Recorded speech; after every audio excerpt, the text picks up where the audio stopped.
Aether. Para may abot din dun sa ano, no, sa Parsa. Sa Claude din, kahit mag-BMI yun, pag tinama mo na shadow, abot mo.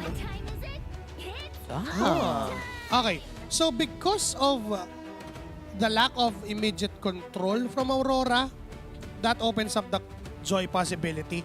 So, kung gagastusin mo yung Claude, yung Grok ult, and yung Mighty Swing for a massive team fight, malaya enough yung Joy. Oo.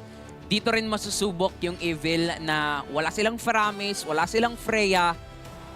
Gagana ba yung ganitong klaseng meta sa kanila? Kaya ba nilang padilimin talaga ang liwanag ng Aurora? Kaya ba ng Evil magningning o mas magsashine pa rin dito yung Northern Lights? Nangyari kasi parang Aurora forced Evil to play with light dito sa laban na to. Nawala na yung lahat ng lason, nawala na yung kadiliman, kumbaga. Baka kung naghanabi pa to, okay, mga ganun, di ba? Kadiliman kasi. Pero, ang mangyayari kasi, kaya bang umanib ng Evil sa liwanag? Yan ang tanong na masasagot dito sa laban ng ilaw sa kadiliman. Anong mananaig sa laban ng Evil versus the Northern Lights Aurora on this best of one? Reminding everyone na best of one lamang po ang laban na ito. And tama po kayo na nakikita, wala tayong Faramis, wala tayong Freya. Walang kakaiba at lason na lineup dito mula sa side ng Evil. Normal ang lineup dito ng Evil Esports. Looking at this matchup, maaga. Maaga nga. Maaga yung flicker na yon mula kay Sayla. Nakita rin niya kasi may paparating na TNZ. Kapag may Lancelot na ganun, pag may nag-aabang ng pwedeng dasan, mas gugustuhin mo pa rin talaga na mag-flicker ka na ng maaga. Oo, okay nang ano ka. Okay nang magamit mo, ma-force ka sa flicker kaysa naman mamatay ka. Ang kaso lang, talagang pinipressure nila dito, ang Evil. Grabe. Look at that. Grabe yung pag-poke nila. Walang flicker yan si Sayla, pero buhay pa rin siya. Natakot din si Rosa. Natakot din dito ang Thorn Queen. And sige boom, maaga to ha. Oo. Maaga to para sa gold lane. Yung mga pasok na ganyan. Gusto lang niyang umart of TV rin ng isa eh. Magbabaka sakali lang, pero yung revitalize si Powerful, time perfectly din. Alam mo sabi ni Rosa? Ano sabi na? Sige boom, baba ka muna. Huwag ka muna mag-double lane. Masyado pa maaga. Huwag mo muna kuhaan. Huwag mo muna ako nakawan. In Turkish siya. Oh, in Turkish. Hindi yan in Tagalog. Pero malay mo, marunong mag-Tagalog. Kasi, kasi naman, may kapwa din tayo, Aurora team. Pero for Evil, nakita natin na pumalag din naman sila dun sa mid lane matchup. Unfortunately, again, for Sayla, siya yung niluluto dito ng Aurora yung TNC. Diba? Yun yung strength na meron yung Lancelot. Takutin talaga, lalong-lalo na si Sayla kasi wala kang flicker, meron kang mga dash, pero mas maraming dash yung Lancelot. Tapos walang revitalize si Powerful.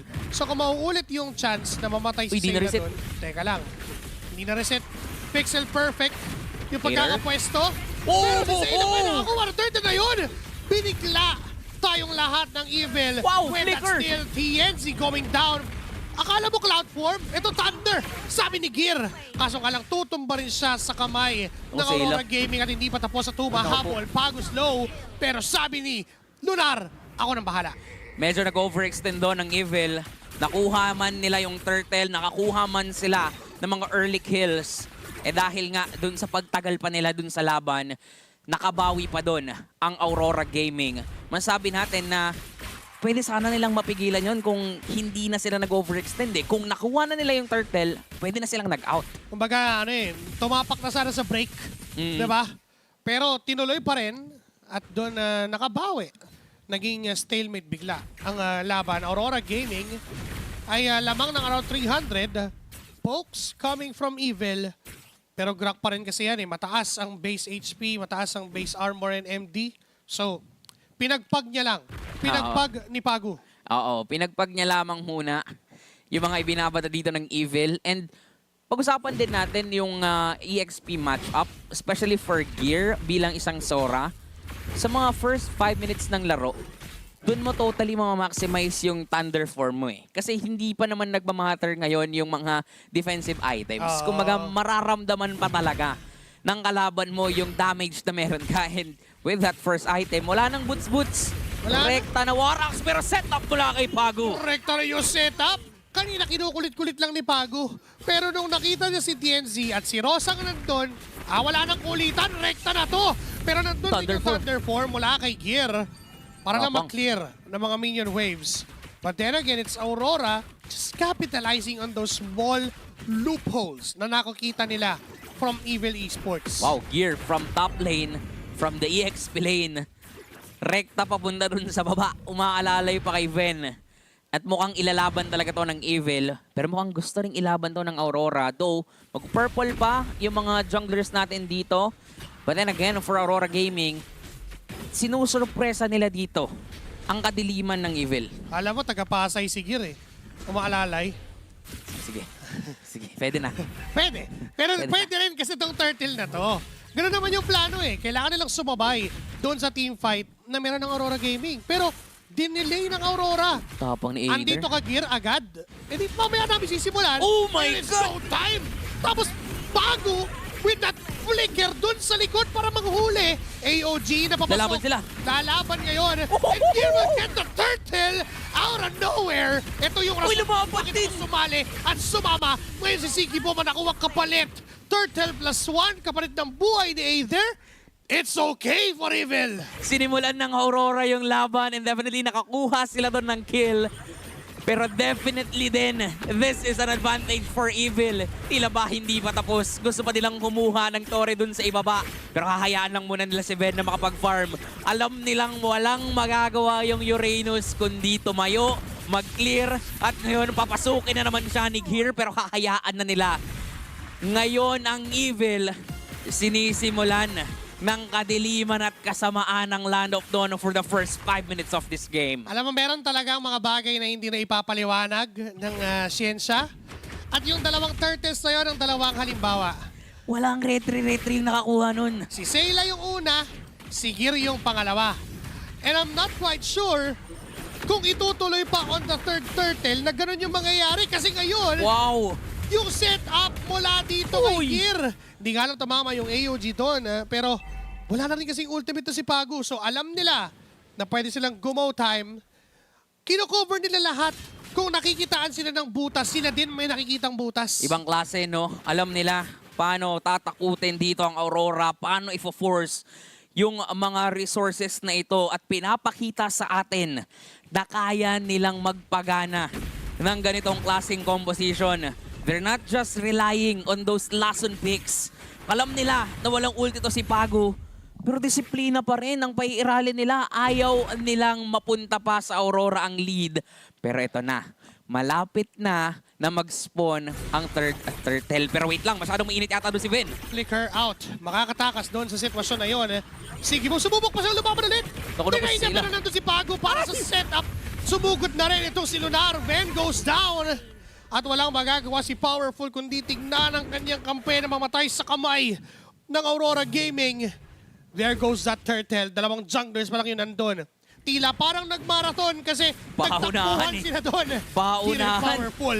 Kaso sabi ni Aether, iba ang aking target. Gusto ko yung Reyna ng Aurora Gaming. Kaso nga lang, hindi niya naabot.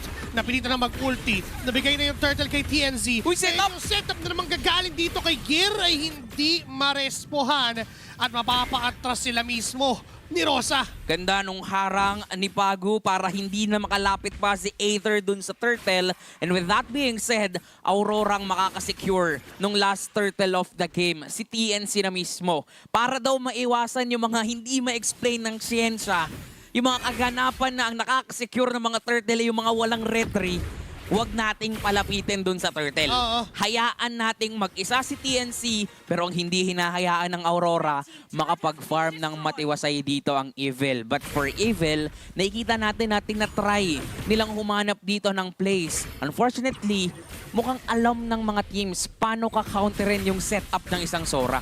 Tapos, nagsisimula na ulit yung Pagu Lunar na combo. Ayun na naman, no? Di na naman sila naghihiwalay.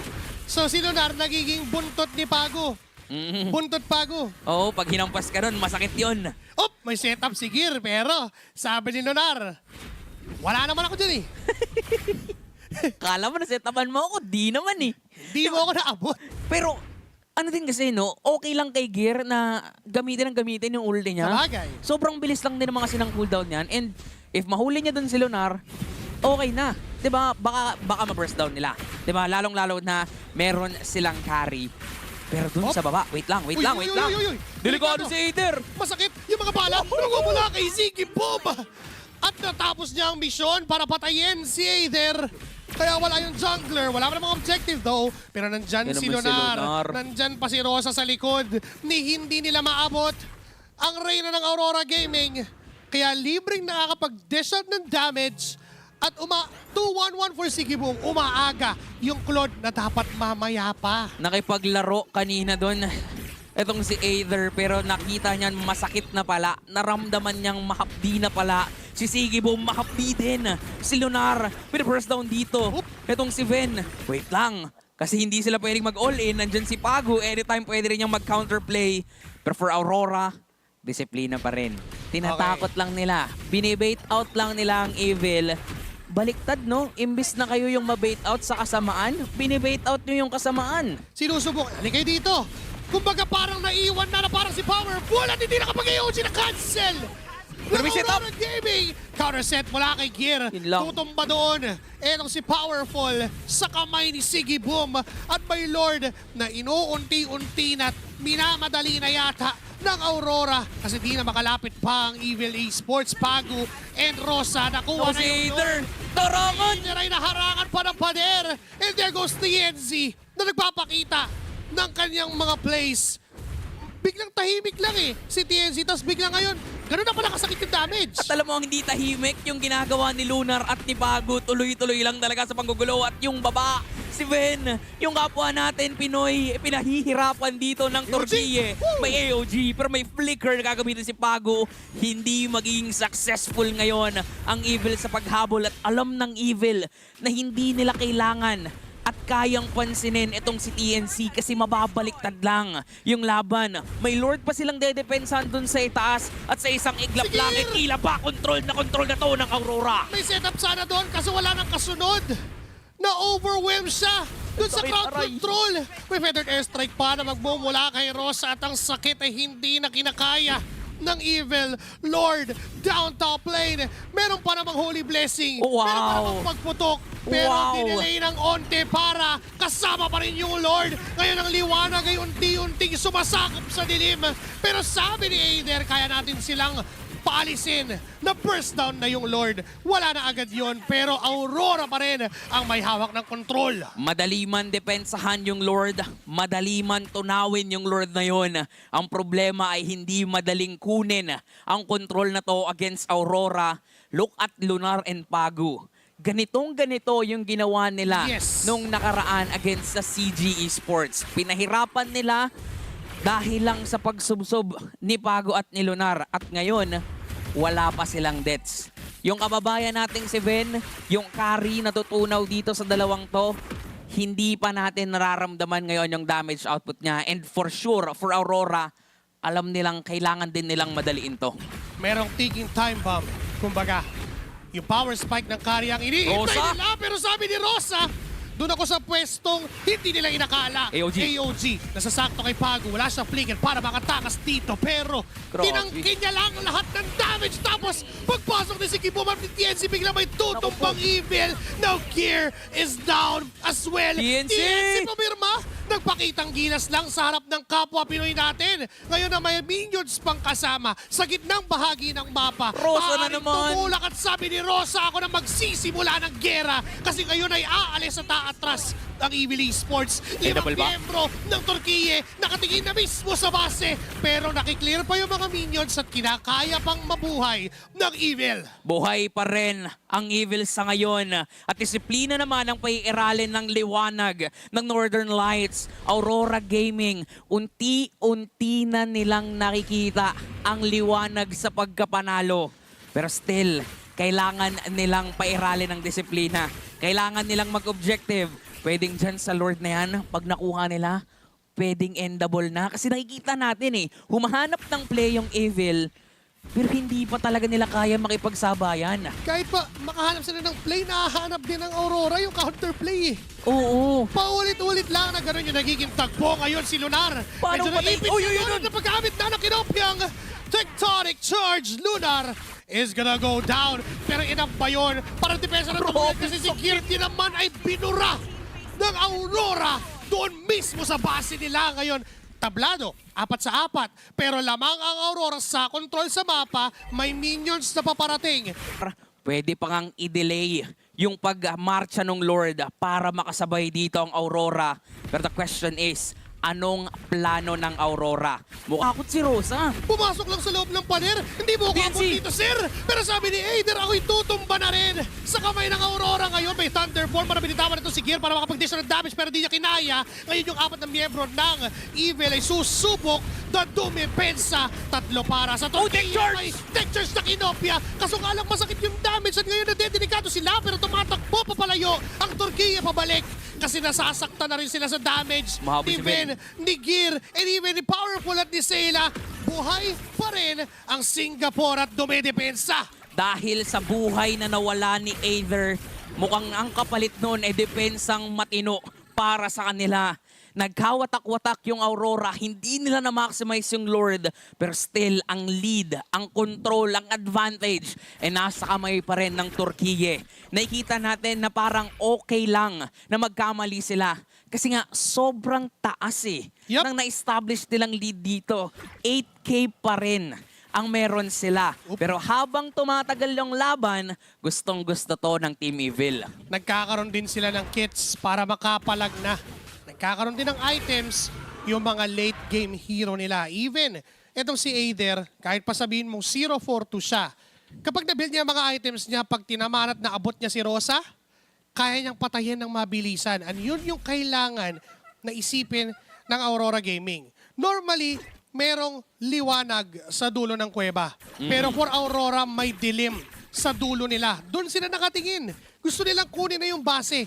Pero kailangan nilang dumisiplina. Kailangan din. Hindi pwedeng kapag lumapit ka sa dilim sure naman kang magliliwanag yun. Oo, Baka baka ikaw ikaw ang ang lamunin ng dilim. Yun nga ang mahirap kapag ganun pa ang nangyari. Kaya maingat pa rin dito ang Aurora Gaming. And kung babalikan natin yung mga items na binibuild up, isa na lang naman yung kulang ni Ven. Aha. At mukhang papunta siya sa Malefic Gun para kahit papano hindi niya kailangang isubsob yung sarili niya papalapit sa mga miyembro ng Aurora.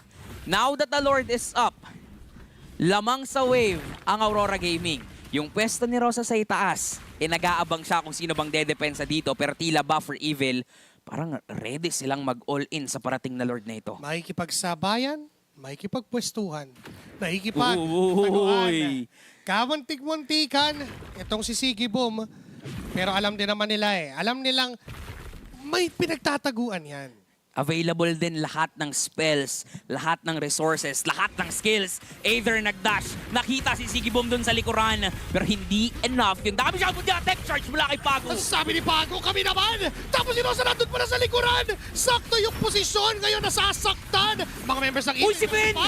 Si Pago doon ay nawala ng immortality. Si Ben, pa-free hit lang. Oh my G! Wala pa rin namamatay para sa dalawang kubunan. Ngayon, delikado, kailangan umuwi Pago? yata ng Evil, pero nabigyan si Pago. Pero yung base ng Evil, nakamata na si Sigi Boom. Siya lang pala nakatingin doon. Gusto niya nang tapusin mismo kahit Oh wala my- pang Lord and they have stolen